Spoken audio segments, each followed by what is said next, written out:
All of you, hi. Today we discuss about our next Java topic, way of learning Java language. So way of learning Java లాంగ్వేజ్లో మనం Java language నేర్చుకోవడానికి మనకున్న step by step process ఏంటి అనేది మనం ఈజీగా తెలుసుకోవచ్చు. యాక్చువల్గా మనకి ఏ లాంగ్వేజ్ అయినా సరే సమ్ వే ఆఫ్ స్ట్రక్చర్ ఉంటుంది నేర్చుకోవడం ఖచ్చితంగా. ఇప్పుడు మన తెలుగు లాంగ్వేజ్ నేర్చుకోవాలనుకోండి మనం, సో ఫస్ట్ వాళ్ళు నేర్పిస్తాం, తర్వాత దాంతో చిన్న చిన్న పదాలు, తర్వాత వాక్యాలు, ఆ వాక్యాల తర్వాత మన భాష మీద ఒక అవగాహన వస్తుంది, ఓ పారాగ్రాఫ్ రూపంలో తయారు చేస్తాం. సో మన తెలుగు లాంగ్వేజ్ అయినా ఇంగ్లీష్ అయినా సరే అంతే. సో ఇంగ్లీష్ లాంగ్వేజ్లో first alphabets A to Z. So we are using alphabets, we can format some words and then we can use these words, we can simply construct some statements. So finally group of statements, it is a paragraph. అంటే English language మనం నేర్చాలంటే మనకు ముందు తెలియాల్సినవి ఏంటి? ఆల్ఫాబెట్స్తో మనం చిన్న చిన్న వర్డ్స్ని తయారు చేస్తాం, పదాలని. ఆ వర్డ్స్ని యూజ్ చేసి మనం కొన్ని సెంటెన్స్, వాక్యాలు, so Rama is a good bye, ఇలా సమ్ స్టేట్మెంట్స్ ఫార్మేట్ చేస్తాం. అలాంటి స్టేట్మెంట్స్ తయారు చేయడం వచ్చిన తర్వాత ఒక పారాగ్రాఫ్ తయారు చేయడం నేర్పిస్తాం. మన ఇంగ్లీష్లో ఒక పారాగ్రాఫ్ తయారు చేయడం వచ్చేసింది అంటే మనకు ఆ లాంగ్వేజ్ మీద ఒక అవగాహన అనేది ఒక 70% వరకు ఉన్నట్టే. సో ఒక ఇంగ్లీష్ లాంగ్వేజ్కి ఎలా అయితే వే ఆఫ్ లెర్నింగ్ ఉందో అదే వే ఆఫ్ లెర్నింగ్ కూడా మన యొక్క కంప్యూటర్ లాంగ్వేజెస్కి ఉన్నాయి. ఇప్పుడు మనం నేర్చుకోబోయే జావా లాంగ్వేజ్కి కూడా ఒక వే ఆఫ్ లెర్నింగ్ అనేది ఉంది. So way of learning Java లాంగ్వేజ్లో మనకి ఏంటేంటి ఉంటాయంటే, so first Java character set. So Java character set is the first step. And then Java tokens. So next step ఏంటంటే Java tokens. And finally Java statements. Java statements. And final target, we can write any program, Java program. So ఈరోజు మనం దేనికోసం ఇవన్నీ నేర్చుస్తున్నాం? Java programme రాయడం కోసం. ఆ ప్రోగ్రామ్ని మనం రాయాలంటే బిఫోర్ దట్ వీటి మీద అవగాహన అనేది మనకి ఉండాలి. సో జావా ప్రోగ్రామ్ మనం రాయాలి అనుకుంటే, సో ఫస్ట్ ఆఫ్ ఆల్ మనకి స్టేట్మెంట్స్ రాయడం రావాలి. Statements, group of statements Java program. ఇక్కడ స్టేట్మెంట్స్ ఇన్స్ట్రక్షన్స్ అని కూడా పిలుస్తారు. So group of instructions simply called a program. So ఇది మనం సి లాంగ్వేజ్లో తెలుసుకున్న definition. So program is a group of instructions or set of instructions. So Java instructions రాయడం వస్తే మనం ప్రోగ్రామ్స్ రాయగలం. ఆ జావా ఇన్స్ట్రక్షన్స్ రాయడం రావాలంటే మనకి టోకెన్స్ అంటే ఏంటో తెలియాలి first of all. So tokens format చేయడం కోసం దానికన్నా ముందు మనకి ఏంటి తెలియాలి? జావా క్యారెక్టర్ సెట్ అనేది మనకి తెలియాలి. సో ఒక్కొక్క దానికోసం మనం నేర్చుకున్నట్టయితే జావా ప్రోగ్రామ్స్ మనం ఈజీగా సింప్లిఫై చేయొచ్చు. సో జావా ప్రోగ్రామ్స్ రాయడం ప్రతి ఒక్కరికి రావాలి అంటే ఖచ్చితంగా ఈ వే ఆఫ్ లెర్నింగ్ మీద పూర్తి అవగాహన ఉంటే మాత్రం మీరు ఖచ్చితంగా జావా ప్రోగ్రామ్స్ని చాలా సింపుల్గా రాయగలరు. సో మీరు జావా ప్రోగ్రామ్స్ ఖచ్చితంగా ఎటువంటి ప్రాబ్లమ్స్ లేకుండా, ఎవరితో సంబంధం లేకుండా మీరు స్వతహాగా ఎవరి మీద ఆధారపడకుండా ఒక జావా ప్రోగ్రామ్ రాయాలంటే ఈ వే ఆఫ్ లెర్నింగ్ మీరు పర్ఫెక్ట్గా నేర్చుకున్నట్టయితే చాలా ఈజీగా ప్రోగ్రామ్స్ అనేవి మనం రాయొచ్చు. సరే, అందులో ఫస్ట్ టాపిక్ ఏంటి మనకి? Java character set. So actually Java character set సింపుల్గా చెప్పాలంటే మనకి ఉన్నటువంటి కీబోర్డ్లో ఉన్నటువంటి క్యారెక్టర్స్ ఉంటాయి. కీబోర్డ్లో మనకి స్పెషల్ సింబల్స్ ఉంటాయి, ఆల్ఫాబెట్స్ ఉంటాయి, నెంబర్స్ ఉంటాయి, డిజిట్స్, వీటన్నిటిని మనం సింపుల్గా క్యారెక్టర్ సెట్ అని చెప్పచ్చు. ఈరోజు మన ప్రోగ్రామ్ సిస్టంలో టైప్ చేయాలంటే, దట్ మీన్స్ ఎంటర్ చేయాలన్నా, ప్రోగ్రామ్స్ రాయాలన్నా మనం దేన్ని యూజ్ చేస్తాం? కీబోర్డ్ని. అంటే కీబోర్డ్లోనే మనకి ఆల్మోస్ట్ అన్ని క్యారెక్టర్ సెట్స్ ఉన్నాయి. సో క్యారెక్టర్ సెట్లో ఫస్ట్ మనం చూసుకున్నట్టయితే small A to Z alphabets. So ప్రోగ్రామ్స్లో మనం వీటిని కూడా వాడతాం. అంటే ప్రోగ్రామ్ కన్స్ట్రక్షన్లో మనకి small A to Z alphabets అవసరం ఉంటుంది. అలాగే capital A to Z alphabets అవసరం కూడా ఉంటుంది. అలాగే 0 to 9 డిజిట్స్, ఏ నెంబర్ అయినా మనకి ఇక్కడ నుంచి ఫార్మేట్ అవుతుంది 0 నుంచి 9 వరకు. అలాగే white space. So white space కూడా ఒక క్యారెక్టర్ మనకి. మనం పదానికి మధ్యలో గ్యాప్ తీసుకుంటాం కదా, సో ఈ గ్యాప్ని మనం ఏమంటాం, వైట్ స్పేస్ అంటాం. సో ఈ వైట్ స్పేస్ కూడా మనకి ఒక క్యారెక్టరే.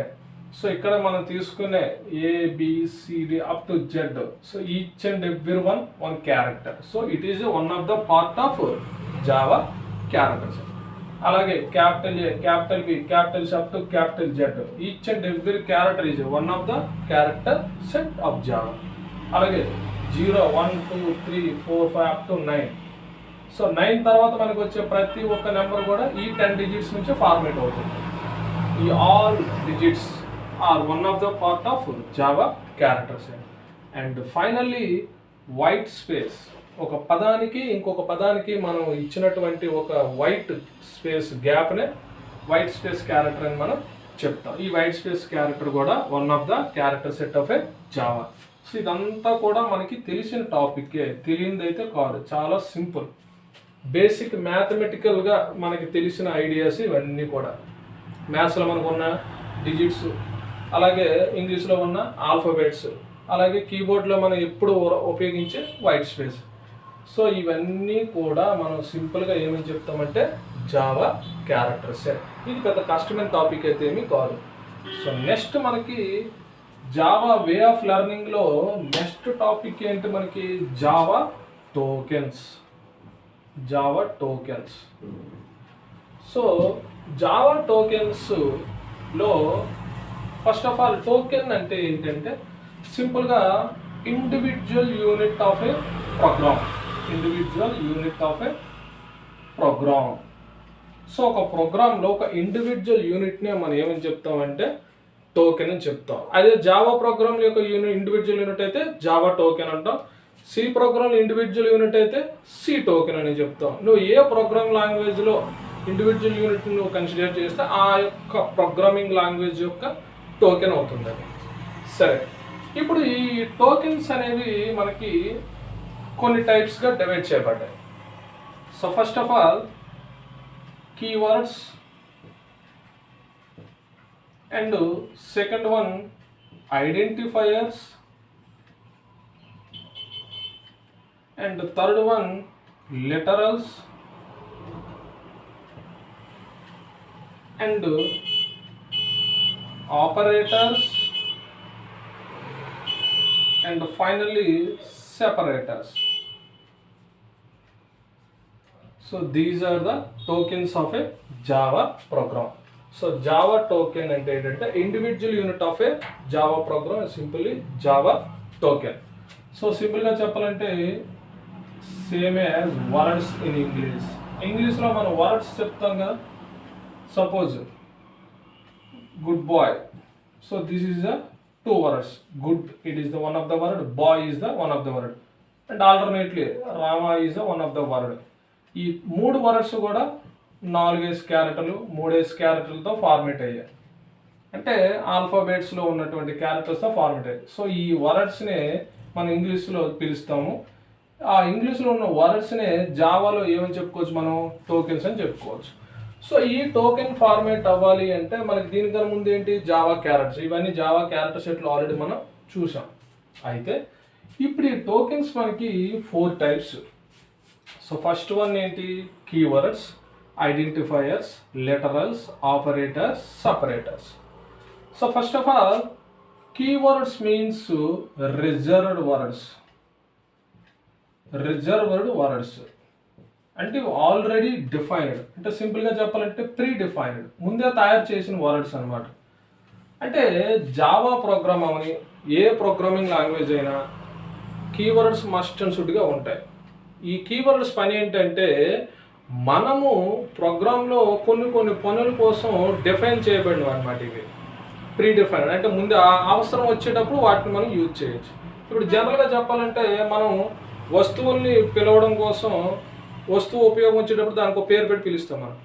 ఆ వస్తువు మనకు అవసరం వచ్చినప్పుడు ఆ పేరు అనేది మనకు ఉపయోగపడుతుంది. అంటే ప్రీ డిఫైన్డ్గా దానికి ఒక పేరు పెట్టడం జరిగింది. Suppose it is the marker, it is the Duster, అలాగే పెన్ను, బుక్. ఈ వస్తువులు మనం ఎప్పుడైనా కాల్ చేయాలంటే ఆ పేర్లు అనేవి దానికి ఉపయోగపడుతున్నాయి కదా. ఆ టర్మ్స్, ఆ వర్డ్స్ అలాగే జావా ప్రోగ్రామ్స్లో కొన్ని రకాల పనులకి కొన్ని వర్డ్స్ తయారు చేయబడ్డాయి, ఆల్రెడీ తయారు చేయబడ్డాయి అవి. ఆ వర్డ్స్ అన్నిటికీ కూడా ప్రతి ఒక్క వర్డ్కి ఒక వర్క్ అనేది ముందే అసైన్ చేయబడ్డాయి.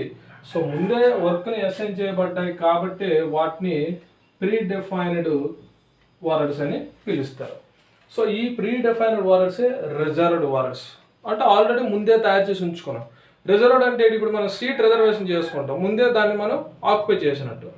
అలాగే కొన్ని పదాలని జావా లాంగ్వేజ్లో ఈ యొక్క వర్డ్స్కి రిజర్వ్గా ఉంచారు. ఆ పదాలు మళ్ళీ మనం ఎక్కడ వాడకుండా ఉండడం కోసం అలా మనకి జావా లాంగ్వేజ్లో నియర్లీ 48 నుంచి 50 కీవర్డ్స్ వరకు యూజ్ అవుతాయి. సి లాంగ్వేజ్లో మనం 32 కీవర్డ్స్ చూసాం. జావా లాంగ్వేజ్లో 48 అప్ టు 50 వరకు నియర్లీ కీవర్డ్స్, అంటే ఓవరాల్గా మనకు 50 కీవర్డ్స్ జావా లాంగ్వేజ్ అనేది సపోర్ట్ చేస్తుంది.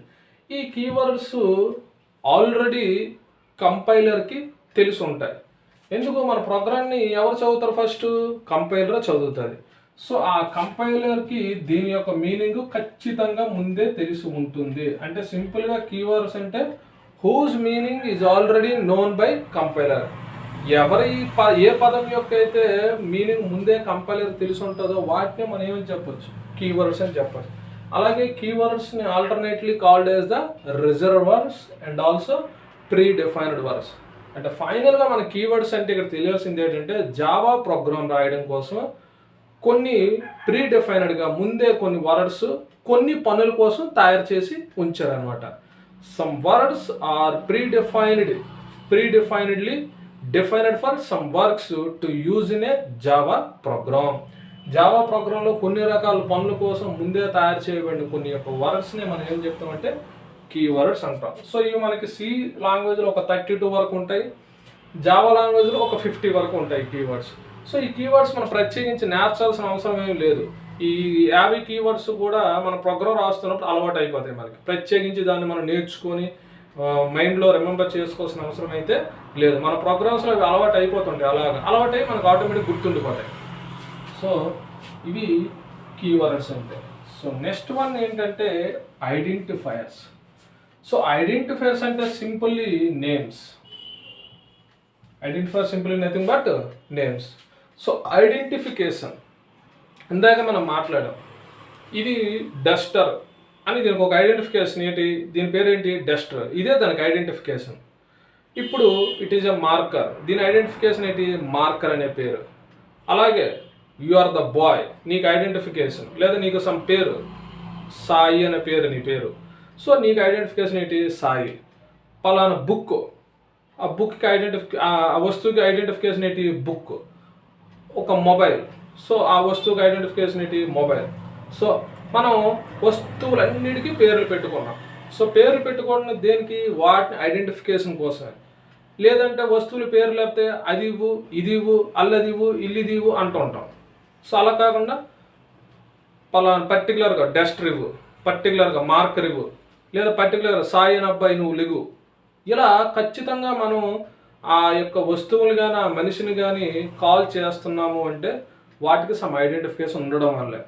So identification simply nothing but the names. Identifiers అంటే ఏంటమ్మా? మనకి simply names. So identifiers simply nothing but names. ఈ జావా లాంగ్వేజ్లో ఐడెంటిఫైయర్స్ మనం రకరకాలుగా ఉపయోగిస్తాం. అంతెందుకు, కీవర్డ్స్ ఒక 50 ఉన్నాయని చెప్తాం. ఆ పదాలన్నిటికీ నేమ్స్ పెట్టారు కదా ఆల్రెడీ. ఆ 50 పదాలకు కూడా, ఆ 50 వర్డ్స్కి కూడా ఆల్రెడీ నేమ్స్ పెట్టారా అంటే వాటికి కూడా ఈ యొక్క ఐడెంటిఫైయర్స్ యూజ్ అయ్యాయి. So identifiers are simply nothing but the names. అయితే ఈ ఐడెంటిఫైయర్స్ అంటే ఈ నేమ్స్ పెట్టడానికి జావా ప్రోగ్రాంలో కొన్ని రూల్స్ ఉన్నాయి. మనకు నచ్చినట్టుగా పెట్టడానికి అవ్వదు. సో ఆ రూల్స్ ఏంటో ఒకసారి చూద్దాం. అంటే rules for identifications. So rules for identifiers.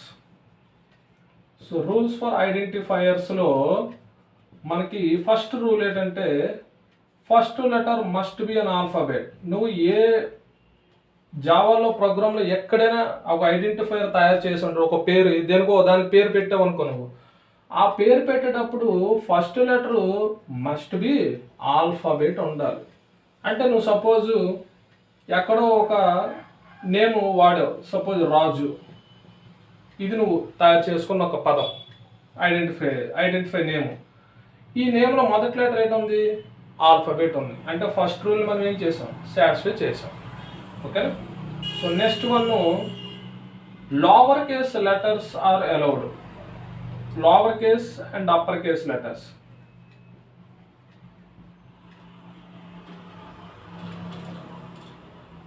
యాక్చువల్గా జావా ప్రోగ్రామ్ అని, సి ప్రోగ్రామ్, ఏ ప్రోగ్రామింగ్ లాంగ్వేజ్ అయినా lower case letters, upper case letters సందర్భాన్ని బట్టి మాత్రమే వాడాలి. సో ప్రతి దగ్గర లోవర్ కేస్ లెటర్ వాడడానికి కావదు, ప్రతి దగ్గర అప్పర్ కేస్ లెటర్ వాడడానికి కావదు. సో లోవర్ కేస్ లెటర్స్ ఎక్కడ వాడాలో అక్కడ లోవర్ కేస్ లెటర్స్ వాడాలి, అప్పర్ కేస్ లెటర్స్ ఎక్కడ వాడాలో అప్పర్ కేస్ లెటర్స్ అక్కడ వాడాలి. సపోజ్ ఇక్కడ మన రాజు అనే నేమ్లో first letter capital letter, first rule satisfied. And second one small letter వాడాం, ఆర్. సో ఆయా సందర్భంలో స్మాల్ లెటర్ వాడాల్సి వస్తే స్మాల్ లెటర్ వాడతావు, ఆయా సందర్భంలో క్యాపిటల్ లెటర్ వాడాల్సి వస్తే క్యాపిటల్ లెటర్ వాడతావు. So next, white space not allowed. White space అనేది ఎక్కడ కూడా వాడకూడదు. సపోజ్ రాజ్ కుమార్ అనుకోండి. సో రాజు స్పేస్ కుమార్ అని ఇలా వాడాము, ఇక్కడ స్పేస్ ఇచ్చావు కదా, ఇలా ఇవ్వకూడదు. సో ఆ రూల్ అనేది మనం సాటిస్ఫై చేయలేదు. సపోజ్ నువ్వు అలా రాయాలనుకుంటు, రాజు సమ్ _ కుమార్ అంటే ఈ రెండింటి మధ్య నువ్వు గ్యాప్ చూపించాలనుకుంటే _ అనే సింబల్ వాడకూడదు. _ లేదు, నీకు నచ్చిన సింబల్ పెట్టుకోవచ్చు. సో ఇంకే సింబల్ పెట్టినా ఈ రెండు పదాల మధ్యలో వేరియేషన్ చూపిస్తుంది. సపోజ్ ప్లస్ పెట్టావు అనుకో, రాజు ప్లస్ కుమార్ లాగా ఉంటుంది. అందుకే _ వాడితే ఆ రెండు పదాలు కాస్త డిఫరెంట్గా మనకు కనిపిస్తాయి. మ్యాక్సిమం రెండు పదాలని డివైడ్ చేయడానికి మ్యాక్సిమం కంప్యూటర్లో _ మాత్రమే వాడతారు. So this is the one of the rule. And keywords not allowed. ఇందాక మనం మాట్లాడాం, కీవర్డ్స్ ఒక 50 కీవర్డ్స్ ఉన్నాయని చెప్పాం. ఆ కీవర్డ్స్ మాట్లాడేటప్పుడే మనం చెప్పాం వాటికి ఆల్రెడీ సమ్ వర్క్ అనేది అసైన్ అయ్యి ఉంది, అవి ఇంకెక్కడా కూడా వాడకూడదని. సో ఇప్పుడు నువ్వు ఈ ఐడెంటిఫైయర్స్ నువ్వు తయారు చేసుకుంటావు, నీ యొక్క పని కోసం తయారు చేస్తున్నావు. ఐడెంటిఫైయర్ నీ యొక్క పనికి పేర్లు పెట్టుకుంటున్నావు నువ్వు. ఆ పనికి ఆల్రెడీ పని ఉన్నాయి కదా, ఈ 50 కీవర్డ్స్కి ఆల్రెడీ పని ఉంది. Already all keywords having some work. So they cannot use any other work. మిగతా పనుల్లో దాన్ని వాడకూడదు, వాటి సందర్భంలో మాత్రమే వాటిని వాడాలి. సో ఇప్పుడు ఈ యొక్క ఐడెంటిఫైయర్స్లో ఈ కీవర్డ్స్ పదాలను తీసుకొచ్చి వాడు. సపోజ్ ఈ రాజ్ అనేది కీవర్డ్లో ఒకటి అనుకో, సపోజ్ ఉందనుకో, ఇక్కడ వాడకూడదు. ఈ రాజ్ అనేది 50 కీవర్డ్స్లో లేదనుకో, అప్పుడు నువ్వు దీన్ని వాడుకోవచ్చు. సో ఈ కీవర్డ్స్ ఈ 50 కీవర్డ్స్లో ఉండకూడదు నువ్వు ఇక్కడ వాడే వర్డ్స్. రాజు అనే వర్డ్ కీవర్డ్లో ఉందనుకో, సపోజ్ 50 కీవర్డ్లో ఉందనుకోదు, సపోజ్ ఉందా లేదో తర్వాత విషయం, ఉంటే మాత్రం ఇక్కడ వాడకూడదు. So that is the rule of the last one, keywords are not allowed. So ఇవి మనకి first letter must be an alphabet, white space not allowed, keywords not allowed, and upper case and lower case letters are distinct. So ఇవి మనకి identifiers rules. అయితే ఈ identifiers rules మనకి Java ప్రోగ్రాంలో ఏ సందర్భంలో ఎలా వాడాలనేది కూడా మనకి కొన్ని కన్వెన్షన్స్ ఉన్నాయి. సో మన జావా ప్రోగ్రాంలో ఎక్కువగా ఐడెంటిఫైయర్స్ అంటే ఏం చెప్పాం మనము, నేమ్స్ అన్నాం కదా. ఐడెంటిఫైయర్స్ యొక్క నేమ్స్ మనం దేనికి వాడతాము అంటే క్లాస్ అని, ఇంకా వీటి కోసం మనం డిస్కషన్ చేయలేదు. Method and variable and constant, వీటి కోసం మనం ఎక్కువగా పేర్లు పెడుతుంటాం ప్రోగ్రామ్స్లో. సో ఆల్రెడీ ఏదైనా ప్రోగ్రామింగ్ లాంగ్వేజ్ అవగాహన ఉన్న వాళ్ళకి అయితే ఈ మూడింటి కోసం తెలుస్తుంది. క్లాస్ అనేది జావా ప్రోగ్రామ్ లాంగ్వేజ్లోకి ఎంటర్ అయిన తర్వాత మనం దీని మీద మాట్లాడతాం. జావా కానీ C++ కానీ. సి లాంగ్వేజ్ ఆల్రెడీ నేర్చుకున్న వాళ్ళకైతే క్లాస్ మీద ఎటువంటి అవగాహన ఉండదు. సో క్లాస్ అనేది మనం ఇక్కడ నేమ్స్ పెట్టేటప్పుడు, క్లాస్ నేమ్ పెట్టేటప్పుడు ఎప్పుడైనా క్లాసెస్ ఎప్పుడైనా వాడతాను జావా ప్రోగ్రామ్స్లో, ఫస్ట్ లెటర్ క్యాపిటల్ లెటర్ పెట్టాలి. Suppose class name some Sai అనే ఐడెంటిఫైర్ తయారు చేసావు, ఆ ఐడెంటిఫైర్ నేమ్ క్లాస్కి పెట్టావు అనుకో, నువ్వు ఖచ్చితంగా మొదటి లెటర్ ఏంటి ఉండాలి, క్యాపిటల్ లెటర్ ఉండాలి. స్మాల్ లెటర్ పెట్టడానికి యాక్సెప్ట్ చెయ్యదు. రూల్గా ఇందాక మాట్లాడాం మనం, రూల్స్ ఫర్ ఐడెంటిఫైర్స్లో అప్పర్ కేస్ లెటర్స్ వాడాల్సిన సందర్భంలో అప్పర్ కేస్ లెటర్స్ వాడాలి, లోవర్ కేస్ లెటర్స్ వాడాల్సి వచ్చినప్పుడు లోవర్ కేస్ లెటర్స్ వాడాలి. ఇక్కడ మన క్లాస్ రూల్ ఏం చెప్తుందంటే, క్లాస్కి నువ్వు నేమ్స్ పెట్టేటప్పుడు, దట్ మీన్స్ ఐడెంటిఫికేషన్ పెట్టేటప్పుడు ఖచ్చితంగా మొదటి లెటర్ మాత్రం క్యాపిటల్ లెటర్ పెట్టాలి. అది క్లాస్ యొక్క రూల్. ఆల్రెడీ డిఫైన్ చేయబడ్డాయి రూల్స్ అలాగా.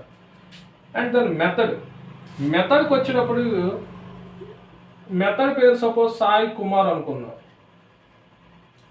మెథడ్ పేరు సాయి కుమార్ అనుకుందాం. ఈ మెథడ్ పేరు సాయి కుమార్ అయ్యేటప్పుడు మొదటి పదం కాకుండా రెండవ పదంలో మొదటి లెటర్ క్యాపిటల్ లెటర్ ఉండాలి. ఇప్పుడు Sai Kumar 2 words. Second word first letter must be an alphabet and it is a capital letter. So that is the rule for naming method. ఒక మెథడ్, ఇక్కడ మెథడ్ అంటే ఏమో కాదు, ఆల్రెడీ సి లాంగ్వేజ్ నేర్చుకున్న వాళ్ళకి అయితే మెథడ్ అంటే ఫంక్షన్. మీ అందరికీ ఫంక్షన్స్ అనే చాప్టర్ ఉంటుంది సి లాంగ్వేజ్లో. Suppose Sai, this is the function. ఇప్పుడు సాయి కుమార్ అనేది ఫంక్షన్ అనుకోండి. సాయి కుమార్, ఇక్కడ సాయి కుమార్ అనే ఫంక్షన్. ఇక్కడ ఫంక్షన్స్ అనే జావాలో మెథడ్స్ అని పిలుస్తారు, అంతకుమించి ఇంకేం లేదు. సి లాంగ్వేజ్లో మన ఫంక్షన్స్ ఏవైతే ఉన్నాయో వాటిని జావాలో సింపుల్గా మనం మెథడ్స్ అని పిలుస్తాం. జస్ట్ నేమ్ చేంజ్ అవుతుంది. ఈ మెథడ్లో మొదటి వర్డ్ సాయి, సెకండ్ వర్డ్ ఏంటి కుమార్. సెకండ్ వర్డ్లో ఫస్ట్ లెటర్ ఖచ్చితంగా ఏంటి ఉండాలి, క్యాపిటల్ లెటర్ అనేది ఉండాలి. So this is the method rule.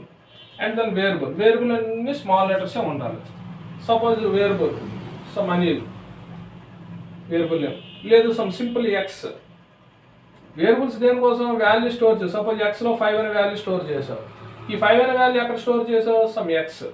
So X అనేది ఇక్కడ ఏంటి, వేరియబుల్. ఈ వేరియబుల్కి నువ్వు పెట్టుకున్న పేరు ఏంటి, ఎక్స్. అదే వేరియబుల్ పేరు అనిల్ అని పెట్టావు. అనిల్ అనే వేరియబుల్లో 5 అనే వాల్యూ స్టోర్ చేసావు. ఇక్కడ సింగిల్ లెటర్ వాడు, ఇక్కడ 4 లెటర్స్ వాడు, ఏదైనా ఒకటే. ఇక్కడ రూల్స్ పాటించాం మనం. ఫస్ట్ లెటర్ ఆల్ఫాబెట్ ఉంది, వైట్ స్పేస్ లేదు, క్యాపిటల్ లెటర్స్ లేవు, కీవర్డ్ కాదు. ఇక్కడికి వచ్చినప్పుడు వేరియబుల్ రూల్లో ఒకటి మనకి ఎక్స్ట్రా యాడ్ అయింది ఏంటి, అన్ని లెటర్స్ కూడా స్మాల్ లెటర్స్ ఉండాలి. అన్ని లెటర్స్ స్మాలే ఉన్నాయి. అంటే వేరియబుల్లో స్మాల్ లెటర్స్ ఓన్లీ. అండ్ ఫైనల్గా కాన్స్టెంట్. ఎప్పుడైనా సరే నువ్వు కాన్స్టెంట్ని నేమింగ్ చేసేటప్పుడు అన్నీ కూడా క్యాపిటల్ లెటర్స్, అప్పర్ కేస్ లెటర్సే వాడాలి. అంటే సింపుల్గా చెప్పాలంటే వేరియబుల్కి quite opposite constant. So variable all letters are in lower case letters అంటే small letters. In constant all letters are capital letters, upper case letters. So ఇవి మనకి identifiers, rules and naming conventions. ఏ సందర్భంలో దేనికి ఎలా పేరు పెట్టాలో రూలు, పేర్లు పెట్టడానికి కొన్ని రూల్స్. సో ఇవి టోటల్ ఓవరాల్ ఐడెంటిఫైయర్స్ అంటే ఏంటో. And then literals. నెక్స్ట్ ఏంటంటే మనకి literals. So literals are simply constants. Constants అంటే మీ అందరికీ తెలిసిందే. Constants means fixed values. Fixed value. So it cannot be changed throughout the ప్రోగ్రామ్లో వన్స్ నువ్వు తీసుకున్న వాల్యూ చివరి వరకు మారకుండా ఫిక్స్డ్గా ఉంటే దాన్ని మనం ఏం చెప్తాం, కాన్స్టెంట్ అంటాం. సపోజ్ సమ్ ఎక్స్లో 5 ఇందాక మాట్లాడాం, సమ్ వైలో 10. 5 అనే వాల్యూ ఇక్కడ కాన్స్టెంట్, 10 అనే వాల్యూ ఇక్కడ కాన్స్టెంట్. సో 10 ఎప్పుడు 10గానే ఉంటుంది. 10 వాల్యూ ఈరోజు 10 ఉండి రేపు 12 అయిపోతుంది, తర్వాత 13 అయిపోతుంది. 5 అనే వాల్యూ ఎప్పుడు 5. ఎందుకంటే ఇవన్నీ కాన్స్టెంట్స్ ఇవి. సో ఫిక్స్డ్ వాల్యూస్నే మనం సింపుల్గా ఏమని చెప్తామంటే కాన్స్టెంట్స్. జావా లాంగ్వేజ్లో వాటిని ఏమని పిలుస్తామంటే మనం లిటరల్స్ అని పిలుస్తాం. సో ఈ లిటరల్స్ ఆ కాన్స్టెంట్స్ మనకి 2 types. So first one numerical constants and second one non numerical constants. Numerical constants means simply number constants. Non numerical అంటే నాన్ నెంబర్స్. న్యూమరికల్ కాన్స్టెంట్స్కి వచ్చేటప్పటికి మనకి ఏంటేంటి వస్తాయి, numerical constants integer constants, real constants. Integer constants అంటే సింపుల్గా మనకి numbers without decimal points. So decimal points లేకుండా ఉండేవి. 3, 5 పాజిటివ్ వాల్యూ అని, నెగిటివ్ వాల్యూ అని. -9, -8, +9 అండ్ +8, అలాగే -5, -3. ఇక్కడ ఎక్కడ కూడా పాయింట్ తర్వాత suppose 3.5 it is not a integer. అంటే డెసిమల్ వాల్యూ లేకుండా, ఫ్రాక్షన్ పాయింట్ లేకుండా either positive or negative value, positive value అయినా నెగిటివ్ వాల్యూ అయినా డెసిమల్ పాయింట్ లేకుండా ఉండే ప్రతి ఒక్క దాన్ని మనం సింపుల్గా ఏమని చెప్పొచ్చు అంటే ఇంటీజర్ కాన్స్టెంట్ అని చెప్పవచ్చు. అది ప్రైమ్ నెంబరా, ఈవెన్ నెంబరా, ఆడ్ నెంబరా పక్కన పెట్టేయండి. అవన్నీ పక్కన పెడితే సింపుల్గా each and every number with positive or without positive, అంటే సింపుల్గా positive or negative without decimal point. Decimal point లేకుండా ఉండే ప్రతి ఒక్క నెంబర్ని కూడా మనం ఇంటీజర్ కాన్స్టెంట్ అని చెప్పచ్చు. అలాగే రియల్ కాన్స్టెంట్ దీని quite opposite with decimal point. Some 5.8, 9.2, 8.3, 7.6, -8.3, -7.6 అన్ని నెంబర్స్ విత్ డెసిమల్ పాయింట్ ఉండాలి. అది నెగిటివ్ వాల్యూ అని పాజిటివ్ వాల్యూ, వాటిని మనం ఏమని చెప్తాం, రియల్ కాన్స్టెంట్స్ అంటాం. ఇవే మనకి నెంబర్స్లో రకాలు. సింపుల్గా చెప్పండి, ఓవరాల్గా ఈ 2 రకాలే ఉంటాయి మనకి. ఇందులో మళ్ళీ ఈవెన్ నెంబర్ అని, ఆడ్ నెంబర్ అని, న్యాచురల్ నెంబర్స్ అని, హోల్ నెంబర్స్ అని అన్నీ వస్తాయి. పక్కన పెడితే మన ప్రోగ్రామ్స్కి ఈ 2 యూజ్ అవుతాయి, integer constants, real constants. Integer constants without decimal point either positive or negative value, point లేకుండా ప్లస్ వాల్యూ అని మైనస్ వాల్యూ అని, దాన్ని మనం ఇంటీజర్ కాన్స్టెంట్ అంటాం. పాయింట్తో ప్లస్ వాల్యూ అని మైనస్ వాల్యూ అని రియల్ కాన్స్టెంట్ అంటాం. ఇవి numerical constants. And then non numerical constants. Non numerical constants అంటే మనకి 3 రకాలు ఉన్నాయి. సో ఒకటి character constant, string constant, Boolean constant. ఇవి మనకు 3 రకాల కాన్స్టెంట్స్. సో క్యారెక్టర్ కాన్స్టెంట్ అంటే సింగిల్ కొటేషన్స్లో ఉండే ప్రతి దాన్ని కూడా మనం క్యారెక్టర్ కాన్స్టెంట్ అని చెప్పచ్చు. సింగిల్ కొటేషన్స్లో ఉండాలి. నార్మల్గా ఇది 3 అనేది ఇంటీజర్ కాన్స్టెంట్. ఎస్ అనేది ఒక character, not a character constant. Enclosed with single quotes, each and every one is the simply character constant. అలాగే డబుల్ కొటేషన్స్లో ఉండే గ్రూప్ ఆఫ్ క్యారెక్టర్స్ని మనం ఏమని చెప్తామంటే స్ట్రింగ్ కాన్స్టెంట్ అంటాం. సమ్ సాయి 1 2 3 డబుల్ కొటేషన్లో ఉంది. ఇక్కడ నెంబర్స్ ఉన్నాయి, లెటర్స్ ఉన్నాయి. సో ఏదైనా డబుల్ కొటేషన్ మధ్యలో ఉండే ప్రతిదాన్ని కూడా స్ట్రింగ్ కాన్స్టెంట్ అంటాం. సింగిల్ కొటేషన్ ఉండే ప్రతిదాన్ని కూడా క్యారెక్టర్ కాన్స్టెంట్ అంటాం. ఇవన్నీ ఫిక్స్డ్. వన్స్ 3 అనేది సింగిల్ కొటేషన్లో నువ్వు క్యారెక్టర్ కాన్స్టెంట్గా డిఫైన్ చేసావంటే అది క్యారెక్టర్ కాన్స్టెంటే. అది వాల్యూ ఎప్పుడు కూడా మారదు. అసలు కాన్స్టెంట్ అంటేనే fixed values. And finally Boolean constants మనకి 2 ఉన్నాయి, ట్రూ అండ్ ఫాల్స్. నువ్వు ఎక్కడైనా ట్రూ అనే విషయం చెప్పాల్సి వస్తే ఈ కాన్స్టెంట్ వాడతావు, ఎక్కడైనా ఫాల్స్ అనే విషయం చెప్పాల్సి వస్తే ఈ యొక్క కాన్స్టెంట్స్ వాడతావు. సో దీనికోసం మన ప్రోగ్రామ్స్లోకి వెళ్ళేటప్పుడు ఇంకా క్లారిటీ వస్తుంది. సో ప్రస్తుతం బూలియన్ క్యారెక్టర్స్ మనకి 2 ఉన్నాయి, ట్రూ ఒకటి, ఫాల్స్ ఒకటి. So this is about literals are simple nothing but constants. And then next ఏంటంటే మనకి ఆపరేటర్స్. సో ఆపరేటర్స్ అంటే simply symbols. Operator is simply symbol. Suppose 3 + 2 is the plus is the symbol. So plus is the addition operator. So అంటే అది చేసే పనిని బట్టి దాన్ని operator అని పిలుస్తాం. So operator is a special symbol which is used to we can do some work. ఏదో ఒక పని చేయడానికి వాడే సింబల్ అనమాట. సో జనరల్గా ప్లస్ అనేది ఒక సింబల్ అని చెప్పుకోవచ్చు, మనం మైనస్ అనేది ఒక సింబల్ అని చెప్పుకోవచ్చు, అలాగే డివైడెడ్ బై అనేది ఒక సింబల్ చెప్పుకోవచ్చు, సో మల్టిప్లికేషన్ అనేది ఒక సింబల్గా చెప్పుకోవచ్చు. బట్ ఇవన్నీ ఆపరేటర్స్ ఎప్పుడు అవుతాయి, it can perform some operation. Some operation అంటే ఇక్కడ ఆపరేషన్ ఏంటి, ఎడిషన్ ఆపరేషన్ అయింది అంటే 2 నెంబర్లు కలిపాం, అది ఇక్కడ మనకు జరిగిన పని. లేదా 2 నెంబర్లు తీసివేయడం జరిగింది, సబ్స్ట్రాక్షన్ చేసాం. 2 నెంబర్లు మల్టిప్లికేషన్ చేసాం, 2 నెంబర్లు డివైడ్ చేసాం. ఇలా ప్రతి ఒక్క పని కోసం వాడే ప్రతి ఒక్క సింబల్ని కూడా మనం ఏమని చెప్తామంటే ఆపరేటర్స్ అంటాం. ఆపరేటర్స్ మరలా మనకు 3 రకాలు, unary operator, binary operator, ternary operator. So operators కోసం సపరేట్గా ఒక క్వశ్చన్ ఉంటుంది మనకి, అక్కడ దానికోసం డీటెయిల్గా మాట్లాడదాం. So first of all operator is a special symbol which is used to perform some task. ఏదో ఒక పని చేయడానికి వాడతాం. అందులో ఒక ఎగ్జాంపుల్ తీసుకున్నాం ఇక్కడ. ప్లస్ అనేది ఒక ఆపరేటర్ అంటే ఎడిషన్ వర్క్ చేయడం కోసం, మైనస్ అనేది ఒక ఆపరేటర్ సబ్స్ట్రాక్షన్ చేయడం కోసం, ఇంటూ సింబల్ అనేది ఒక ఆపరేటర్ మల్టిప్లికేషన్ చేయడం కోసం, డివైడెడ్ బై సింబల్ ఒక ఆపరేటర్ డివిజన్ చేయడం కోసం, ఇలా. And finally separators.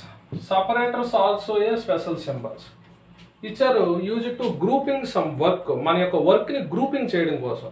సో ఇందులో మనకి ఏంటంటే ఉన్నాయంటే left bracket and right bracket, left braces and right braces, left parenthesis right parenthesis, semicolon, column, comma, dot, ఇలా సింబల్స్ అన్నీ కూడా కీబోర్డ్ మీద మనకు ఉండే సింబల్స్లో ఈ యొక్క సపరేటర్స్ అన్నీ కూడా ఉంటాయి. ఈ సపరేటర్స్ అన్నీ కూడా మనకి సింబల్స్ అండర్లోనే మనం యూజ్ చేస్తాం.